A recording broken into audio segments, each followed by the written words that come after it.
জাতীয় taekwondo, athletics, আন্তঃবিশ্ববিদ্যালয় basketball ও cricket প্রতিযোগিতায় পদকজয়ী রাজশাহী বিশ্ববিদ্যালয়ের খেলোয়াড়, কোচ ও ম্যানেজারদের মাঝে ব্লেজার ও পুরস্কার প্রদান করা হয়েছে। গতকাল বিশ্ববিদ্যালয়ের সিনেট ভবনে আয়োজিত অনুষ্ঠানে ৬২ জন খেলোয়াড়কে ব্লেজার এবং চ্যাম্পিয়ন ও রানার আপ ট্রফি দেয়া হয়। শারীরিক শিক্ষা ও ক্রীড়া বিজ্ঞান বিভাগকে চ্যাম্পিয়ন ট্রফি, মনোবিজ্ঞান বিভাগকে রানার আপ ট্রফি প্রদান করা হয়। অনুষ্ঠানে প্রধান অতিথি ছিলেন বিশ্ববিদ্যালয়ের উপাচার্য প্রফেসর ডক্টর সালেহ হাসান নকিব। এ সময় তিনি বলেন, খেলাধুলার মাঠে কোনো অবস্থাতেই মাঠে গোলযোগ বরদাস্ত করা হবে না। খেলাধুলা একটি জাতির সভ্যতার পরিচায়ক, তাই মাঠে শৃঙ্খলা ও সৌহার্দ্যপূর্ণ পরিবেশ বজায় রাখা অত্যন্ত জরুরি।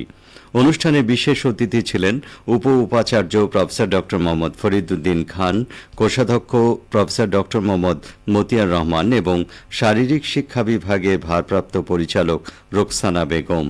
সভাপতিত্ব করেন উপাচার্য প্রফেসর ডক্টর মোহাম্মদ মাইনুদ্দিন।